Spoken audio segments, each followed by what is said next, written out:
अस्सलामु अलैकुम रहमतुल्लाहि वबरकातुहू। हमेशा अपने थॉट्स को, अपने ख़यालात को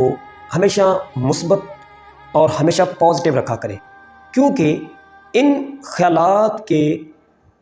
ज़रिए आपसे रब्बुल इज़्ज़त, रब्बे करीम आपसे इन ख़यालात के ज़रिए बातचीत करते हैं, आपके माइंड्स के अंदर वो बात डाल देते हैं। एक दफ़ा का ज़िक्र है कि रहमान साहब ऑफिस डेली बेसिस पे जाया करते थे और डेली बेसिस वापसी पर वो एक होटल पे रुका करते थे, वहाँ की वो चाय पिया करते थे। एक दिन जब रहमान साहब वापस आ रहे थे होटल पे, तो जैसे ही वो होटल पर पहुँचते हैं तो वो देखते क्या है कि एक लड़का बैठा हुआ है जो कि किताबें सेल कर रहा है। उसके पास फटी पुरानी किताबें हैं, कुछ नई किताबें हैं, कुछ बहुत ज़्यादा पुरानी किताबें हैं, कुछ बहुत ज़्यादा फटी हुई किताबें हैं, और उनको वो सेल कर रहा है। अब रहमान साहब उस होटल पे चाय पीने के लिए बैठ जाते हैं और साथ में जब चाय आती है तो चाय पीते हैं, साथ में उस लड़की की तरफ देखी जा रहे हैं। अब हर शख्स उसके पास आता है, लेकिन उससे किताबें लेने के लिए कोई नहीं आता और ना ही कोई उससे किताबें लेके जाता है। बस आ करके पास से उसकी आवाज़ सुन करके उससे गुजर जाते हैं, लेकिन उससे किताबें कोई नहीं लेता। अब ये देखकर रहमान साहब जब चाय से फारग हो जाते हैं तो ये उस लड़के के पास चले जाते हैं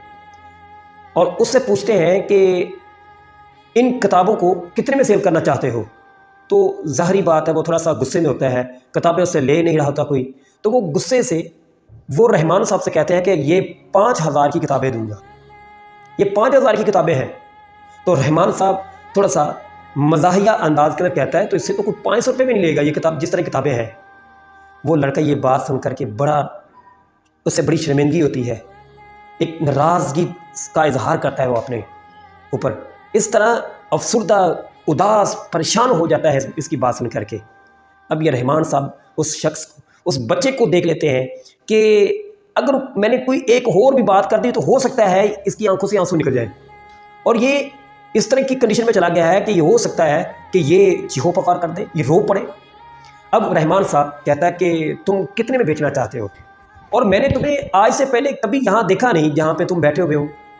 तुमने कभी ये पहले तो मैंने देखा तुम इस तरह का, यानी मैंने तुम्हें देखा नहीं है कि इस तरह की किताबें लेकर के तुम बैठे हो और बेच रहे हो। का देखें, मेरा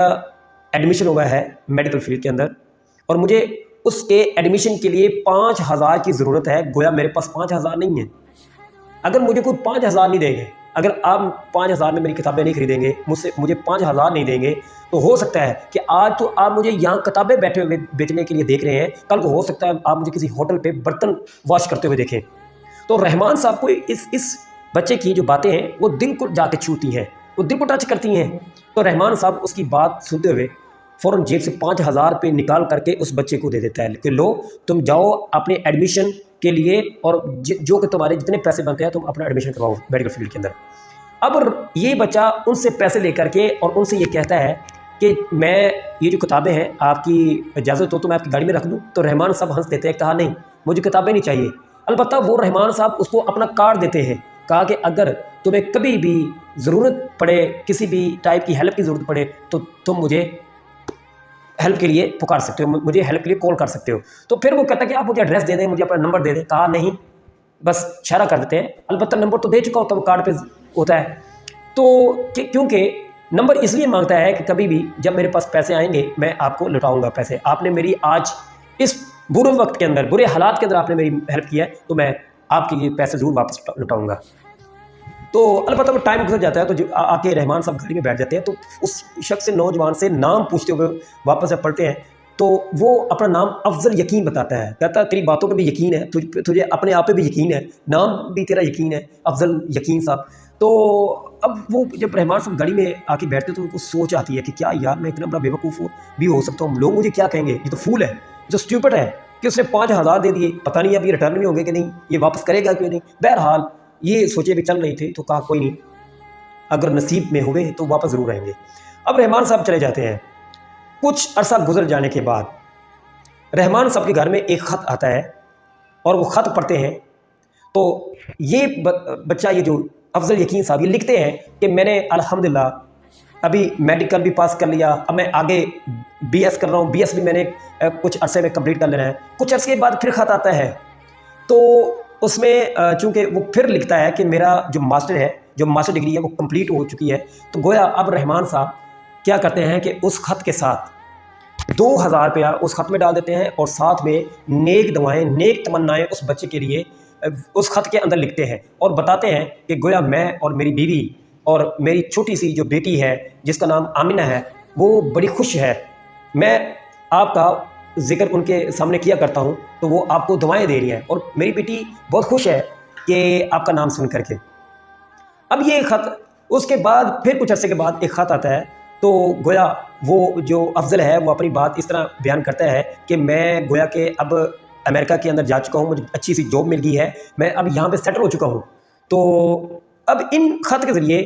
ان کے درمیان ایسی اٹیچمنٹ ہوئی، ایسے تھے جیسے کوئی اپنا سگا ہو۔ تو اب وہ جو آمنہ جو چھوٹی کا ذکر کیا گیا تھا اس کے لیے وہ وہاں سے کچھ پیسے بھیجتا اور اس کے لیے بڑے پیارے سے شعر لکھتا اس بچی کے نام۔ تو بہرحال وقت گزرنے لگا، اس کی امریکہ کے اندر شادی ہو جاتی ہے اور وقت گزر جانے کے بعد ان خط کے ذریعے وہ اس کے حالات و واقعات میاں صاحب کے گھر کا پتہ کرتا رہتا تھا۔ تو اب جو کہ اب آمنہ بھی تھی، یہ بھی جوان ہو چکی تھی، اس کی شادی کے دن تھے۔ تو جب شادی کے دن تھا تو شادی کے دن ایک کارڈ آتا ہے، ایک خط آتا ہے۔ جب خط موصول ہوتا ہے تو اس پر کیا لکھا ہوتا ہے کہ تقریباً $100 جو کہ روپیہ اس افضل نے اس آمنہ کے لیے بھیجا ہوتا ہے اس کی شادی کے لیے۔ اور اس کے کچھ چند گھنٹے کے بعد افضل بھی گاڑی سے اترتا ہے اور ساتھ میں اس کی بیوی ہوتی ہے اور اس میں چھوٹی بیٹی ہوتی ہے اس کے ساتھ۔ تو اب اس فیملی کو اتنی خوشی ہوتی ہے کہ وہ افضل جو ہے اس آمنہ کو اپنی بہن سمجھ کر کے اس کے سارے رسمیں جتنی بھی شادی کی ہوتی ہیں وہ جو اچھے سے ہونی تھی وہ اس سے بھی اچھی ہوتی ہیں، اس سے اچھے اپنے پیسوں کے ذریعے اس آمنہ کی شادی کرتا ہے، اچھے سے رخصتی کرتا ہے۔ اب وہ ان کو درجہ اپنے ماں باپ کے برابر دیتا ہے۔ تو اب گویا کہ جو میاں رحمان صاحب تھے تو اس کے دل میں خیال آتا ہے کہ وہ جو میں نے 5,000 دیے تھے، جو میں سوچ رہا تھا کہ یہ میں نے غلطی کی ہے، میں نے بے وقوفی کی ہے، البتہ یہ غلطی نہیں کی، یہ تو اس کا تو بہت بڑا اجر ملا ہے۔ اس بات سے یہ اخذ کیا جاتا ہے کہ ہم کبھی کسی کے ساتھ نیکی کرتے ہیں، کسی کے ساتھ ہیلپ کرتے ہیں، کسی کی مدد کر دیتے ہیں تو اس کو کچھ چیز پھر ہم سوچتے ہیں یار اس کے ساتھ مجھے کرنی نہیں چاہیے تھی، مجھے نیکی نہیں کرنی چاہیے تھی، مجھے اس کی ہیلپ نہیں کرنی چاہیے، پتہ نہیں بعد میں ریٹرن کرے گا کہ نہیں کرے گا۔ بس ایک دل کے اندر یقین رکھیے گا، ایک ایسا یقین کہ آپ کو اپنے پہ اتنا یقین ہونا چاہیے کہ میں نے اس کو دیا ہے تو اللہ کی خاطر دیا ہے، اللہ کی رضا کی خاطر دیا ہے، یہ واپس لوٹ کے آئیں گے، کسی کے ذریعے لوٹ کے آئیں گے، کوئی نیکی بن کر کے لوٹ کے آئیں گے، کسی ایسے حالات کے اندر آئیں گے کہ جب کوئی ضرورت پڑے گی، کبھی بھی اچانک سے ضرورت پڑ سکتی ہے تو ہو سکتا ہے کسی طریقے سے کوئی ہیلپ ہو جائے۔ اللہ پاک کی ذات ہیلپ کرتی ہے، وہ کسی طریقے سے لٹاتی ہے۔ ہمیں اپنے آس پاس کے لوگوں کے ساتھ اس طرح ہیلپ کرنی چاہیے کہ ان کی مدد اس طرح کریں کہ وہ کسی کنڈیشن کے اندر پھنسے ہیں، کسی کرٹیکل حالات کے اندر پھنسے ہیں تو ہمیں ان کی ہیلپ کرنی چاہیے۔ تو گویا ایکچولی اسٹوری جو لمبی ہوگی تو یہ شارٹ کرنی چاہیے تھی، لمبی ہوگی۔ اور میں آپ کو بتاتا چلوں کچھ